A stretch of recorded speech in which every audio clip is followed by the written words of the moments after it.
ओम नमः शिवाय दोस्तों, धार्मिक सुरभि चैनल में आप सभी का स्वागत है। महाकुंभ की जो तैयारियां हैं वो बहुत ज़ोरों शोरों से शुरू हो गई हैं।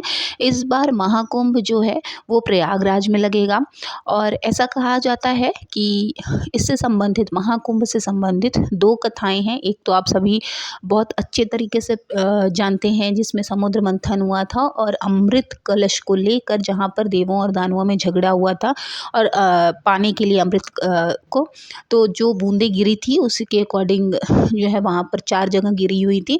तो इन 4 शहरों में हर साल महाकुंभ का जो मेला है वो लगता है। एक कहानी तो ये है जो बेहद प्रचलित है, जिसे हर कोई जानता है। दूसरी कथा के अनुसार एक बार जो है ऋषि कश्यप, हम सब जानते हैं कि उनकी जो है 13 रानियाँ थीं, उनमें से 2 रानियों से वो अधिक प्रेम करते थे क्योंकि उनका खास ख्याल करती थी।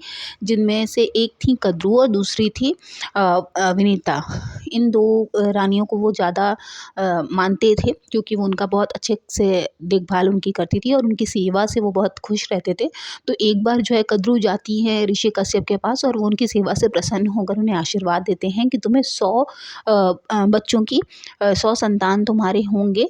तो जब 100 अंडे देते हैं, मतलब उनके आशीर्वाद से 100 अंडे होते हैं और उन धीरे धीरे करके वो अंडे जब फूटने लगते हैं तो उसमें से सर्पों की उत्पत्ति होती है 100।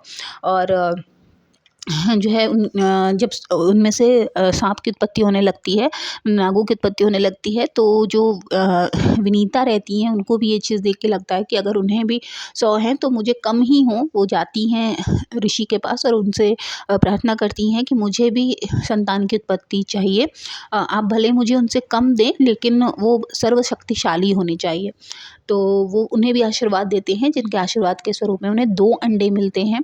और जैसा कि मैंने आपको पहले भी बताया कि जो साँप होते हैं वो धीरे-धीरे 100 अंडों के जो में से साँप धीरे-धीरे करके निकलने लगते हैं और इनका पेशेंस, विनीता का पेशेंस धीरे-धीरे खोने लगता है कि इनके बच्चे बड़े हो रहे हैं और मेरा बच्चा अभी भी अंडे से बाहर तक नहीं आया। तो इम्पेशेंट होके, मतलब कि उनका जब धैर्य ख़त्म होने लगता है तो वो एक जो है अंडा फोड़ देती हैं। वो विकसित हुआ नहीं रहता तभी वो उसको फोड़ देती हैं, जिसमें से जो एक निकलता है, संतान उनकी निकलती है, वो ऊपर तो विकसित हो चुका होता है लेकिन कमर के नीचे से वो विकसित नहीं हुआ होता और वो उड़ जाता है। और जो है उड़ते हुए वो उनको बोलता है अपनी माँ को कि आपने मुझे बिना विकसित हुए ही निकाल दिया, अंडे को फोड़ दिया, अब ये गलती आप दोबारा मत करिएगा। और जो है वो श्राप भी उनको देते हैं, अपनी माँ को ही वो श्राप भी देते हैं कि अब आप जब तक ये जो दूसरे अंडे से उत्पत्ति नहीं होती संतान की, तब तक आप जो है अ, इन सांपों की जो है दासी बन जाएंगी। तो जैसा कि वो उसको विकसित, क्योंकि वो सबसे शक्तिशाली संतान होने वाला था तो उसको काफ़ी समय लगता है, तब तक जो है विनीता इन 100 जो है सांपों की और कंदू की दासी बन जाती हैं। बाद में जब इसमें से ये अंडा जो है विकसित होता है तो इसमें से जो है एक विशाल पक्षी निकलता है, जो जिसका मुख जो है वो पक्षी जैसा होता है, गरुड़ जैसा, और उनका नीचे जो शरीर होता है वो मानव का होता है। वो काफ़ी शक्तिशाली होते हैं, जिनको हम गरुड़ के नाम से जानते हैं। और जो पहला संतान हुआ था अंडे से, जो पहली संतान उनकी निकली थी, वो अरुण हैं, जो भगवान सूर्य के सप्त जो उनके घोड़े हैं उनका घोड़ा चलाते हैं, तो वो सूर्य भगवान के सेवक हैं। और गरुड़ भगवान जो है जब सर्वशक्तिशाली होते हैं, जब बाहर निकलते हैं तो वो देखते हैं कि उनकी माँ तो दासी बन चुकी हैं। तो वो जो है अपनी माँ को जाते हैं माँ से पूछने के लिए कैसे यहाँ से निकाला जाए। तो नाग जो होते हैं वो बोलते हैं कि हम तुम्हारी माँ को छोड़ देंगे, लेकिन सबसे पहले इंद्र से जाकर कलश लेकर आओ, अमृत कलश। जिस दिन तुम अमृत कलश ले आके यहाँ पे रख दोगे, हमारे सामने रख दोगे, उस दिन हम तुम्हारी माँ को छोड़ देंगे।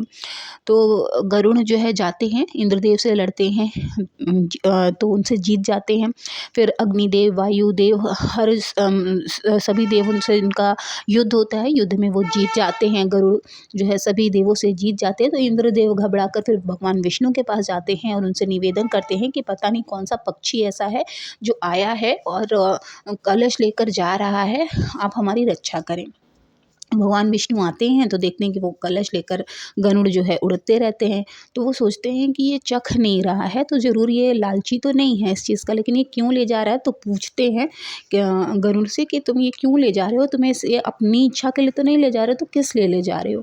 क्या तुम्हें इससे मिलेगा? तो वो बताते हैं कि मैं अगर इसको ले जाकर नीचे नागों के सामने रख दूंगा तो वो मेरी माँ को छोड़ देंगे। तो भगवान विष्णु बोलते हैं ठीक है, लेकिन मैं तुम्हें ले जाने की आज्ञा देता हूँ, लेकिन मेरी भी एक शर्त है। तुम जब इसको रख दोगे तो मैं अपनी मायावी शक्ति से इसको गायब कर दूंगा, मतलब अमृत कलश को मैं गायब कर दूंगा। और दूसरा जो है, तुम्हें मेरा वाहन बनना पड़ेगा, क्योंकि तुम ईमानदार भी हो और सर्वशक्तिशाली भी हो, तो तुम्हें मेरा वाहन भी बनना पड़ेगा। तो गरुड़ जो है वो मान जाते हैं और जैसे ही वो अमृत कलश ले जाकर नागों के सामने रखते हैं, वैसे ही भगवान विष्णु उस अमृत कलश को उठाकर गायब कर देते हैं और जो है नागों को अपनी बात के अनुसार उनकी जो माँ होती हैं उनको छोड़ना पड़ता है, दास मुक्त करना होता है। तो जब अब बात करते हैं कि इसमें महाकुंभ की कहानी कहाँ शुरू हुई ना। तो जब गरुड़ इंद्रदेव से युद्ध करते हैं कलश लेने के लिए, तो उस अमृत कलश में से 4 बूंदें ज़रूर गिरी थी, जो कि उज्जैन, हरिद्वार, प्रयागराज और नासिक में गिरी थी, जिसके फलस्वरूप में, और ये भी कहा जाता है कि 12 दिनों तक वहाँ, मतलब स्वर्गलोक के अकॉर्डिंग 12 दिनों तक जो है झगड़ा हुआ होता है। चाहे वो आप समुद्र मंथन को लेकर कर लीजिए या फिर गरुड़ और इंद्रदेव को लेकर कर लीजिए, तो 12 दिनों तक अमृत कलश को लेकर जो है युद्ध हुआ था, जो हमारे यानी कि पृथ्वी के समय के हिसाब से 12 सालों में कंप्लीट होता है, जिसे महाकुंभ मेले के नाम से जाना जाता है। इसलिए इसकी महिमा और बढ़ जाती है। जब आप इसमें स्नान करते हैं तो पूरे भरोसे के साथ जब आप इसमें संगम में स्नान करते हैं तो आपके सारे पाप जो है वो धुल जाते हैं। तो इस साल जो है वो 13 जनवरी से शुरू होगा महाकुंभ, और तीर्थों का स्थल प्रयागराज को तो कहा ही जाता है। तो आप इस बार प्रयागराज में जाकर ज़रूर स्नान करिएगा, ताकि जानी अनजानी जो भी दोष पाप अपने आप से हो जाते हैं वो हमारे ज़रूर धुल जाएं। आई होप कि आप सभी के लिए वीडियो बहुत यूज़फुल रही होगी। वीडियो अगर आपको अच्छी लगी हो तो प्लीज़ चैनल को ज़रूर सब्सक्राइब कर लीजिएगा। ओम नमः शिवाय।